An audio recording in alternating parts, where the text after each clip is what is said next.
আজকে যে বিষয়টা নিয়ে বলবো সেই বিষয়টা ক্রমেই কিন্তু আড়ালে চলে যাচ্ছে, আপনারাও জানেন। কিন্তু যেহেতু এক যাত্রায় পৃথক ফল হলে আমাদের প্রতিবাদী সত্তায় একটু জ্বালা ধরে, তাই এই বিষয়টা আড়ালে চলে গেলেও আমরা বলতে বাধ্য, তাই আজকে বলছি।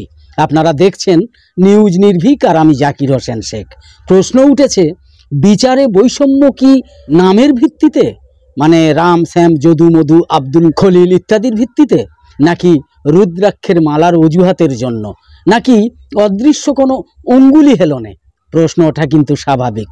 কোন বিষয়টা নিয়ে বলতে যাচ্ছি নিশ্চয়ই বুঝতে পারছেন।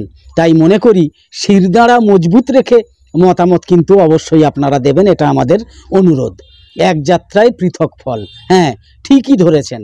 অপরাধের ধরন হিসাবে আরজিকর এবং সল্টলেক দুটোই এক হলেও গুরুত্বের দিক থেকে কিন্তু আরজিকরের ধর্ষণকাণ্ড বেশি গুরুত্বপূর্ণ ছিল, এবং মিডিয়াই, বিশেষ করে আমরা যাকে গদি মিডিয়া বলি, তারাই সেটা বলেছেও যে এটাই বেশি গুরুত্বপূর্ণ। এই ধর্ষণকাণ্ড গোটা রাজ্য, মানে আরজিকর ধর্ষণকাণ্ড গোটা রাজ্য এবং দেশকে হিলিয়ে দিয়েছিল।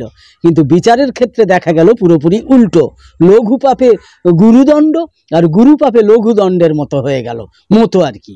রাজ্য হিলিয়ে দেওয়া ধর্ষণের আসামির হলো কারাদণ্ড, আর গুমনামি কেসের আসামির হলো মৃত্যুদণ্ড। হয়নি? প্রশ্ন হচ্ছে কেন দুটোরই ফাঁসি হলো না? অন্তত হওয়াটাই তো উচিত ছিল। যেখানে অপরাধের ধরন এক, আইন এক, আদালত এক, বিচারক এক, শুধু নামটাই আলাদা, কেন এমনটা হবে? একজন মুসলিম হিসাবে তো আমি চাইবো, অবশ্যই চাইবো যে ধর্ষণের শাস্তি একটাই হবে, আর সেটা হবে মৃত্যু। অপরাধী যেই হোক না কেন, যে জাত বা ধর্মেরই হোক না কেন, যে দেশেরই হোক না কেন, ধর্ষকের শাস্তি হোক মৃত্যু। একজন নারীর সন্তান, এক নারীর ভাই আর এক নারীর পিতা হিসেবে ধর্ষণ প্রতিরোধে, নারী সুরক্ষায় এটাই কাম্য। তাই হোক সে সঞ্জয় বা আনসার, ফাঁসি হলো তার একমাত্র প্রতিকার। আদালতের সিদ্ধান্তই অবশ্য চূড়ান্ত, এটাই মানতে হবে। অন্তত পক্ষে নাগরিক জীবনে এটা মানতেই হবে, আমিও মানতে বাধ্য। কিন্তু অতীতের, মানে খুব বেশি দিনের নয়, কিছু রায় আমাদের ভাবাচ্ছে। যেমন ধরুন রাম মন্দির বনাম বাবরি মসজিদ রায়, যেখানে বিচার হওয়া উচিত ছিল দলিল দস্তাবেজের ভিত্তিতে, সেখানে বিচার হলো কিনা সংখ্যাগুরুর বিশ্বাসের ভিত্তিতে। যেহেতু অনেক মানুষের বিশ্বাস, আদালত এটা বলল। এই রায় দেওয়া বিচারপতি আবার তার আত্মজীবনীতে নির্লজ্জ একটা ঘটনা পর্যন্ত গর্ব করে লিখেছেন। তিনি লিখেছেন তিনি নাকি বাবরি রায় লাক্সারি হোটেলে মদ সহ সেলিব্রেট করেছেন। ভাবুন, এখানেই শেষ নয়।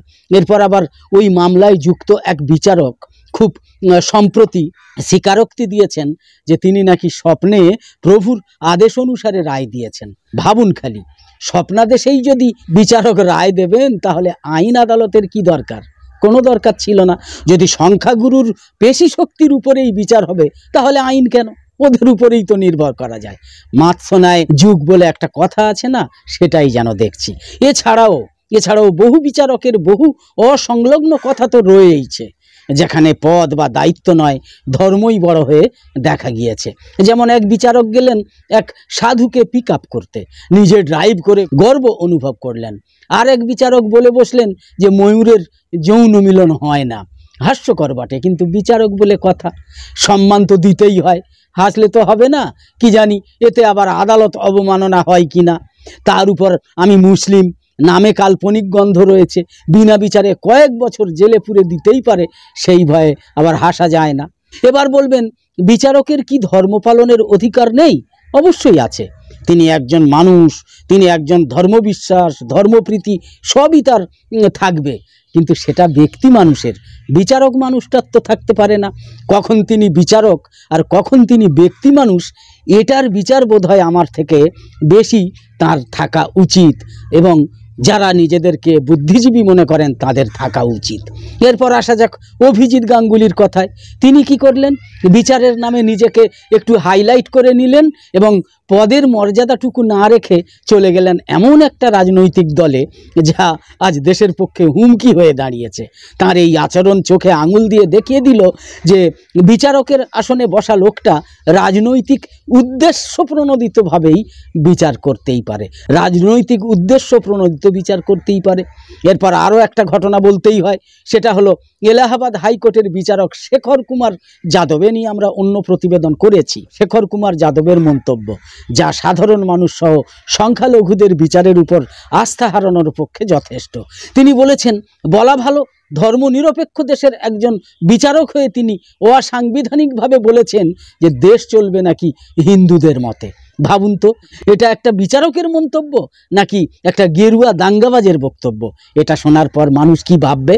কতটা ভরসা থাকবে বিচারকের উপর, কতটা ভরসা থাকবে বিচার ব্যবস্থার উপর? সবশেষে এই আরজিকর বনাম সল্টলেক মামলা দুটোর রায় দেখুন, যা দেখে আমি নয়, শুভবুদ্ধি সম্পন্ন এবং ন্যায়প্রিয় নাগরিক এবং আমাদের দর্শক মাত্রই প্রশ্ন তুলেছে, এবং প্রশ্নটা ভিত্তিহীনও নয়। তাই আমরা বলতেই পারি যে একই কাজের দুটো ফল। একদম শেষে বলি, আমাদের দুটো চ্যানেল নিউজ নির্ভীক এবং জাকির হোসেন শেখ অফিসিয়ালে আলাদা আলাদাভাবে ভিন্ন রূপে ভিন্ন আঙ্গিকে আঞ্চলিক, জাতীয় এবং আন্তর্জাতিক বিষয়ক যে কোনো খবরের মধ্যে খবর, বিশেষ করে আড়ালে যে খবরগুলো থেকে যায় সেই খবর, পুঙ্খানুপুঙ্খ বিশ্লেষণাত্মক প্রতিবেদন, শিক্ষা, ভ্রমণ, খাওয়া দাওয়া, খেলা, ধর্ম, রাজনীতি, অশ্লীলতা বর্জিত বিনোদনমূলক সাংস্কৃতিক চর্চা, অশ্লীলতা বর্জিত বিনোদনমূলক সাংস্কৃতিক অনুষ্ঠান ইত্যাদি নিয়ে নিয়মিত ভিডিও প্রকাশ এবং লাইভ সম্প্রচার করা হয়। আমাদের এই দুটো চ্যানেলের এইসব গুরুত্বপূর্ণ ভিডিওর লাইভ সম্প্রচারের নোটিফিকেশান পেতে ইউটিউবে সাবস্ক্রাইব এবং ফেসবুকে লাইক ও ফলো করে সাথে সাথে আমাদের আরও নতুন নতুন ভিডিও এবং লাইভ সম্প্রচারে উৎসাহিত করতে লাইক, কমেন্ট এবং শেয়ার করে নিউজ নির্ভীক এবং Zakir Hossain Sheikh official YouTube channel আর ফেসবুক পেজের সঙ্গে থাকুন। তো আপাতত শেষ করছি, পরের পর্বে আবার দেখা হবে নিশ্চয়ই। আশা করি সকলে ভালো এবং সুস্থ আছেন, আর কামনা করি সকলে সবসময় ভালো এবং সুস্থ থাকুন। ধন্যবাদ।